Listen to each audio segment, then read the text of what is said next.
Hi, welcome to Feel the Boot. I'm Lance, and today I want to answer a viewer question. He wrote to me frustrated at his inability to get funding for his startup and wanted to know what might he be doing wrong.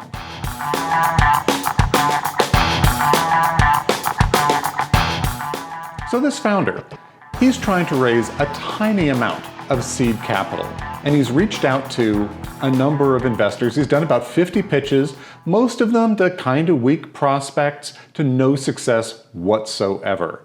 And he's concerned also because he's in a somewhat niche industry, and he's wondering whether that is going to be causing him problems.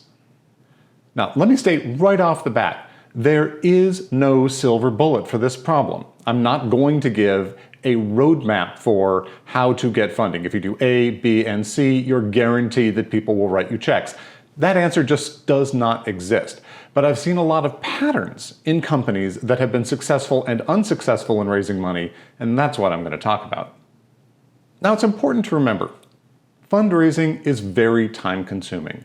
In fact, when I see people who are in the middle of doing their rounds, the founder's full-time job is doing that fundraising. Because really, it's a numbers game.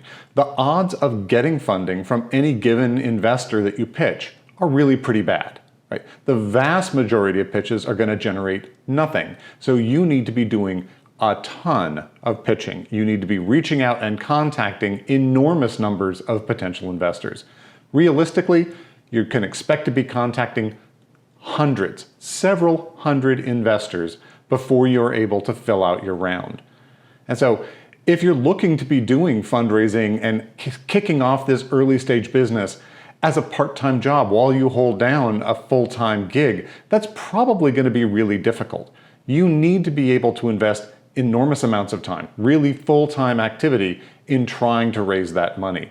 And you need to expect to be able to travel. You're going to need to go to where the investors are to reach out to them, to pitch in person, to go to different events. And those may not be in your backyard, especially if you're not located in one of the entrepreneurial hotspots. You may need to travel significantly to get the kind of opportunities you need. Now, because this is so time consuming and there are so many investors out there to talk to, you also need to be very careful about vetting who you pitch to. So this writer says he's pitching to low value prospects. Well, if you can determine ahead of time that they're not likely prospects, that they're highly unlikely to actually invest in your business, and they're just looking to ask questions and take up your time, you need to start saying no to them. Cut those people off early and make sure you focus your time and attention on the investors who are actually likely to give you money. Because there's still going to be an enormous number of those, but that increases the odds per pitch. And if you can only do X number of pitches, if you can double the average quality of the person you're talking to, you double the chances of getting that investment that you need. One trick is to pitch to more than one potential investor at a time. If you can get a bunch of potential investors in a room all at once, then you can pitch them all together. And that is a huge force multiplier. As well, if you can generate excitement in the room, you may make that contagious. And so one interested potential investor can push another over the edge where if you'd pitched them individually, maybe they wouldn't have actually taken the bait. One of the great places to do that is pitch contests. Many cities will have venues where on a regular basis, companies are able to come in and do their pitch. Often these are not to accredited investors, but this allows you to practice your pitch in any case. It gets the word out there that you're looking for money. And in many cases, accredited investors will be at those events looking for new deal opportunities because investors are also facing a problem of choice. We're looking continuously for good companies to invest in because most of the companies we see aren't that good. So the more we can increase our deal flow and have a chance of finding that diamond in the rough, the better. So a lot of us will be at those sort of pitch contests and winning one of those contests as well can be very powerful. Now you have some social proof, and whenever you go out and you send a pitch letter or try to request a contact, you can say, oh, and we won this pitch contest. We were recognized for achieving this thing. And that immediately helps increase the odds that you'll get some attention. Now, one great place to find angel investors is angel investor groups, and there are hundreds of those around the country. And if you go to the Angel Capital Association, you'll see a list of those. You can quickly find the ones near you, find their websites, and find out how to apply. Most of these organizations have open application processes. Any company can apply to the angel group for the chance to pitch. There's typically a selection committee, so you're going to go through a couple levels of filter. But if you get through, you've now been vetted and have a chance to get in front of a room full of accredited investors who are actively looking for opportunities to invest in startups. In addition to the Angel Capital Association angel groups, there are numerous other unaffiliated angel groups as well. So a little bit of Googling can probably turn up a number of different organizations within a short drive of your location. Do take a look at their websites. They will have very specific ways in which they want you to apply, and they'll tell you what their focus is. Some of them are very industry specific. They're only looking for .coms, they're only looking for medical, they're only looking for ag tech. So understand who you're going to and don't waste your or their time by applying to angel groups where this doesn't apply. You can also go to incubators and accelerators. In many cases, in addition to the help they'll give you in getting your company going and developing your business, they, in many cases, have connections to investors and can make those introductions, so they can facilitate a lot of that for you. And in addition, a number of them will have large graduation events where they'll roll out this cohort of companies that have graduated from the incubator or the accelerator and invite investors from the local area to come and watch this. Again, a great way to get in front of a large number of potential investors all at once, in this case with the credibility that comes with having been in ideally a prestigious incubator or accelerator. Working with synergistic businesses can often help you get funding, because if they're much larger, they might be in fact a strategic investor themselves or a potential acquirer farther down the road. But working with them can also give you access to their investors, their advisors, their customers. This can be a very synergistic thing for you to be able to find the people you need to work with to both grow your business and to find the investors you need to fund that growth. And really, this is just a special case of networking. Networking is the key. You want to be talking about your business to everyone you can all the time. Be out there at events, but talk to people even not at events, even in places that you think are completely irrelevant. Always be talking about your startup and what it is you need, that you're looking for funding, you're looking for a technical co-founder, you're looking for advisors with some particular set of expertise. Talk about it all the time. Not necessarily to ask the person you're talking with to do that. Right? You're not going to be asking your hairdresser to pull out a checkbook and write you a check. Probably, but they might know someone. They could be cutting the hair of someone who's talking to them about the need they're trying to find businesses in your area to invest in, or they have some other connection. So ask for help, ask for referrals, ask to be introduced to other people, because the person you really need to reach might be 3 or 4 degrees away. And every time you talk to another person, make another contact, make another ask, there's a chance that they'll then introduce you to the right person to take you that further step down the road. This was really driven home to me by a situation that came up recently where my wife and I were out wine tasting. And so we're at the tasting room, and the woman behind the bar is pouring the wines, and my wife started talking about the fact that she was looking for a literary agent for her novel. And the person behind the bar said, "Oh, one of my best friends is this really well-known literary agent. Let me make that introduction." And she did. And that person was able to introduce us to all kinds of other people. We had great meetings with her. It was a really productive relationship. And it all came out of the fact that we just happened to talk about this need to a random person, a person in no way connected with that industry, but they happened to know someone who was in that industry. Everyone knows hundreds, if not thousands, of people who might be useful to the person they're talking to. So the more you talk about what you need, the more you just put it out there, the better the chance of finding that connection or making one more hop towards the person you really need to meet. At the same time, turn the tables on that. You want to be helping everyone around you. It helps cement relationships. If you're in a networking event one of the best questions is, what do you need? How can I help you? And once you talk about that, you see, is there something you can do for them? It cements your reputation. It makes you look like a very positive influence within the community. People want to help people who help them. It helps the entire ecology of the space, but it can really make people more active in trying to help you in return. So go ahead and put yourself out at the same time that you're asking for help, offer it. One of the things, in addition to money, that you should be asking for is advisors. In addition to their professional expertise and capabilities in the ways in which they can help your business directly, they can, in many cases, make introductions to investors, but they bring credibility to your business. So when you're putting out your presentation deck and you're talking about who's in the company, in addition to listing the founders, who in many cases may be somewhat young and inexperienced, you can also point to a list of advisors who have agreed to be listed by name as formal advisors of the company. And the fact that those people, who hopefully are more experienced and already have substantial credibility in the space, brings that credibility to your business by proxy.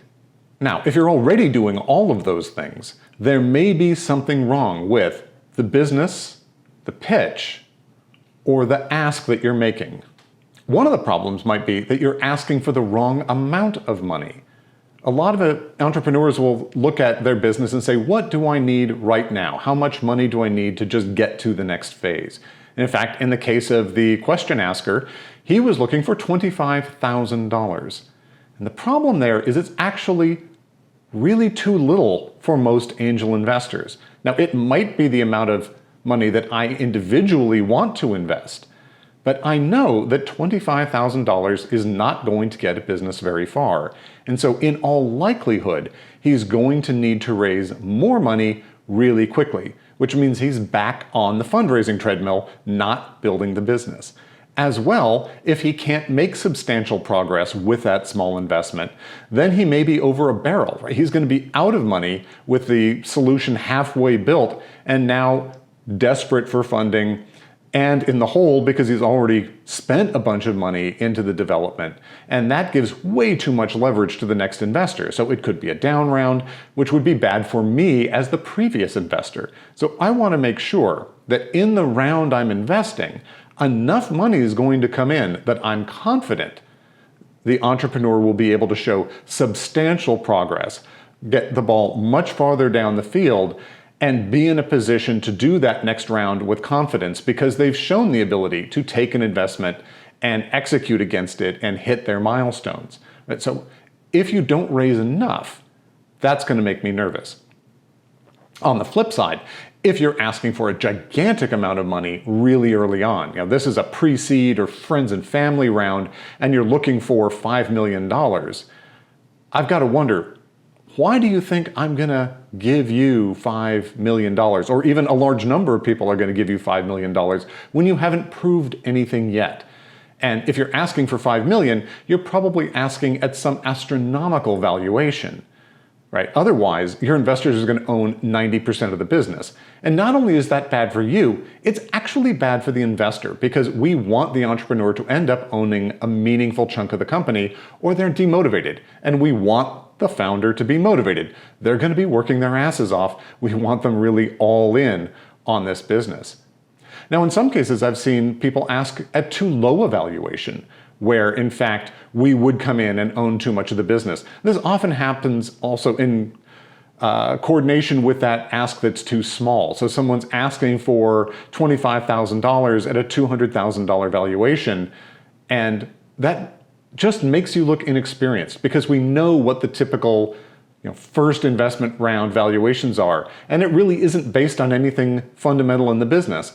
But it just for math reasons works out that it's probably $1 million or $2 million valuation just for the beginnings of a business. And so if you're asking for something that's a tenth of that or 10 times that, it sort of signals that you don't have good advisors in the company or you don't have experience. And you never want that. So typically you want to be asking for, say, between $500,000 and $1 million at a pre-money valuation of between, say, $1 and $5 million, depending on how far along you are, right? If you're just idea stage, it better be at the low end of that.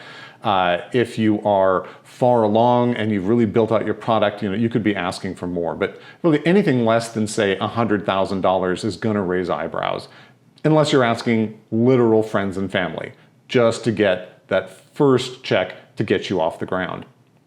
And this, of course, is one of those deeply unfair things, that people who have friends and family who can write large checks have a huge advantage against people who don't happen to have friends and family who can write checks, who can write that $25,000 check to at least let them, lease a small office and quit the day job for a couple of months and get some real work done.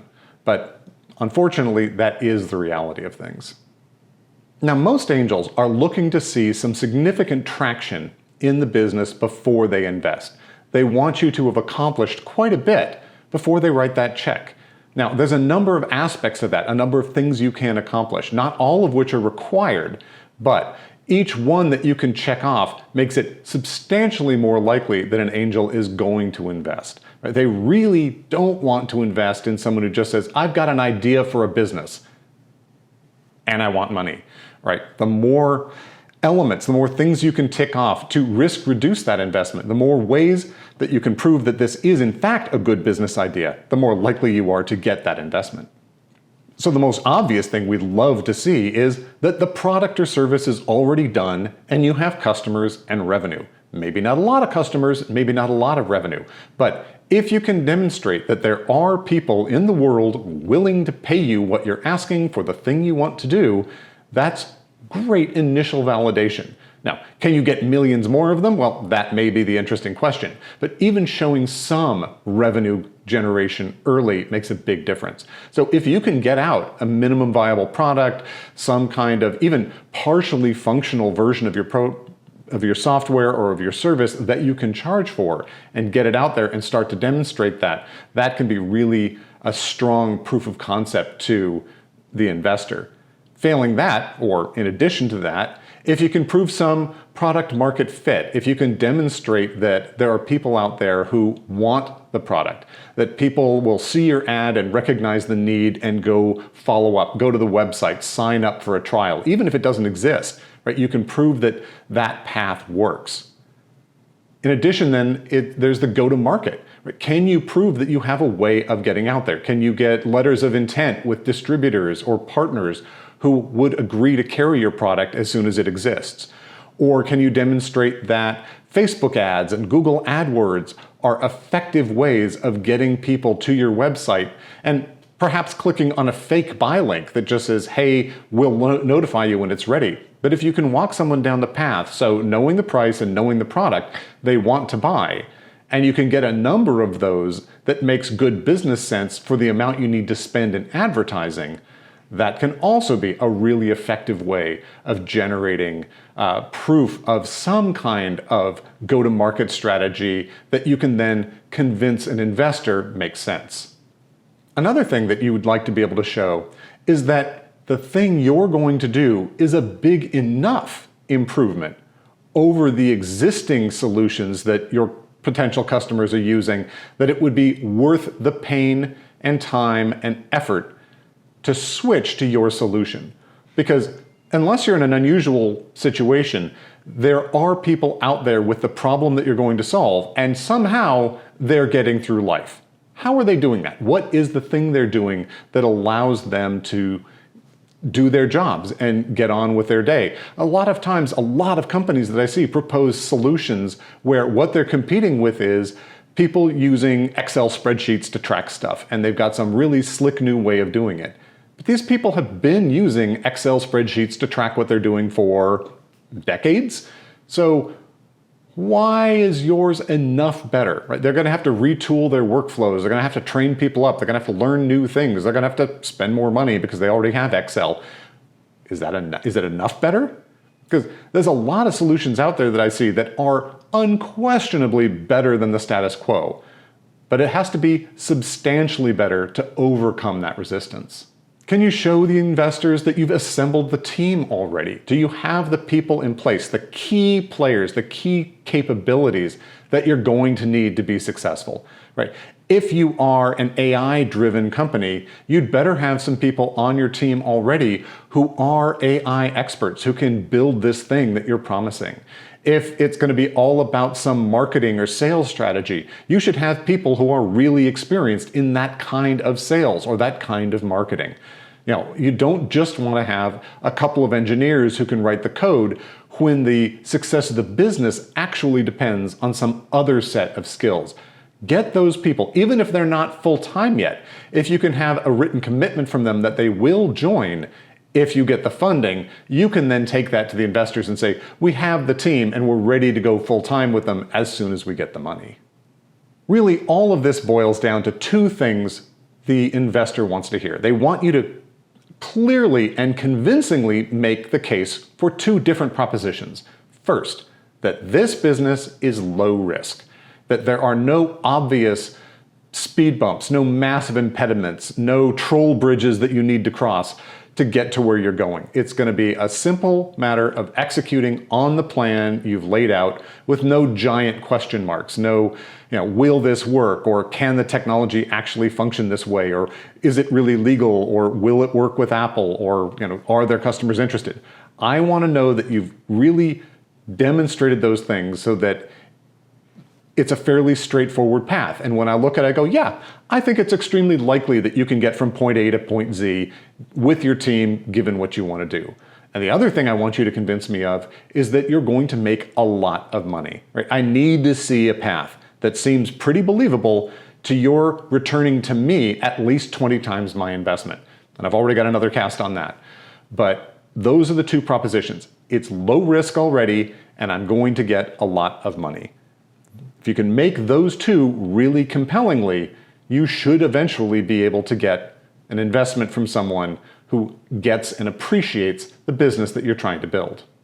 Now, on the bright side, there's a huge herd mentality among investors. So if you can get one investor who's reasonably well known in the space to come on board, you're very likely to be able to get many more. He will, or she, will recommend your company to other investors. And you can talk about the fact that they are soft-circled or committed on this investment round. And the more people you get in, the closer to having your round filled, the more you can sell the idea that if people don't move quickly, they're going to miss out on this really exciting opportunity that must be good because a lot of people have already jumped on board. So there's a snowball effect, but the killer problem is getting that first couple of investors, getting someone to lead the round. Once you overcome that hurdle, you have a much easier process of closing it out. Now, if you're having all this difficulty, it may be worth asking, is an equity round even the right thing to be trying to get? So if you only need $25,000 or $50,000, maybe a debt round would be more appropriate. There's a lot of entities that specialize in giving loans to early stage companies. They're often regional, and I'll provide some links in the description as well as the blog to different kinds of banks that support this. And they will provide loans to very high risk early stage companies.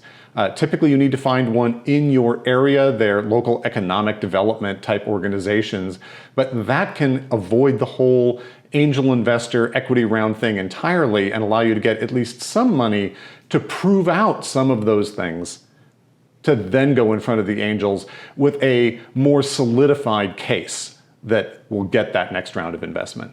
So if you've done all of this and you're still having no luck, I think it may be time to take a few steps back and really reanalyze things, right? Going out and asking a lot of investors and getting no all the time, that's kind of expected.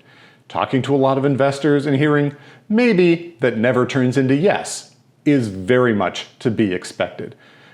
Hearing no is to be expected. But if you're not getting any excitement, if people aren't saying, that's pretty cool, it isn't for me, but that's cool, I'm pretty excited, or yeah, I'd be happy to introduce you to someone else, or if I know anyone else in that space, I'll pass this along. If there's not any excitement about your business, that suggests that there actually may be some really fundamental problems. Because I'm excited about a lot of companies I talk to. I say no to almost all of them, But a great many of them are actually pretty interesting, and I'm kind of tempted, but I'm just not ready for whatever reason to invest in another business in that space, or I've got a better opportunity next door, or what have you. But you should be seeing some excitement, some interest, some getting your business idea from people. And if you're not, then you need to really re-examine. Do I have a good business model? Does my go-to-market strategy make sense? Do I have the team? Have I established that there is some sort of a fit? Right? If everyone's really kind of looking at you and fundamentally questioning whether the thing you're solving is a real problem, or whether you can find customers to pay what they're going to ask, or that you won't simply be outcompeted by a big player as soon as they see what you're doing, you may need to address those. So listen carefully to the questions you're getting and the feedback. And if there's consistent elements in that, it's important to take that to heart and potentially retool what you're talking about. And of course, the problem might be in your pitch, how you're delivering it. Do you have a really strong deck that clearly articulates what your business is, that clearly articulates the value, that makes the case for low risk and high returns? And it's polished and you have prepared well to deliver it, because you're going up against a lot of other hardworking, smart entrepreneurs who are also fighting these long odds. And if you don't have all your ducks in a row when you go to pitch, the odds of success are dramatically lower. So make sure you really are ready to go. I see a lot of entrepreneurs that are chomping at the bit. They want to get in front of those investors. And when I look at their presentations, when I hear them, when I'm coaching them on their decks, I can tell these are not going to actually succeed. They're not feeling as tight. They're not as polished. They're not as compelling as many other presentations that I've seen just recently. And they have to be there. They need to be among the best I've seen if they're going to succeed. Now, those open pitch events and pitch contests that I talked about earlier, those can be great opportunities to hone your pitching skills. Get together in groups with other entrepreneurs and pitch each other, and then give each other really unvarnished feedback. You want to make sure that this isn't some family member who's going to tell you what you want to hear. You want to be getting really hard, painful truth from the people you're pitching. And you need to do it a lot. Practice, practice, practice. It's amazing how many times through a presentation you need to go before you get good at it, especially if public speaking isn't a natural strength of yours.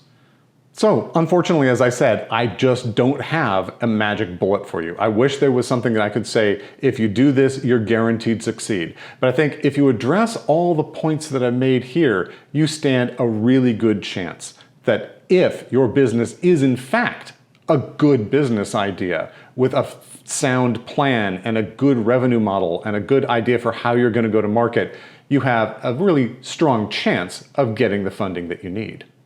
Thanks for listening to this episode of Feel the Boot. If you enjoyed it or found it interesting, please like and subscribe, and then click the bell icon to be notified each time new videos are uploaded. I release new episodes every other week.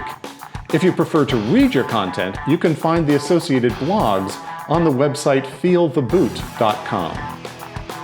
I'd also love to hear from you what other topics you'd like me to address, so please let me know either in the comments on this post or on the website. Till next time, ciao.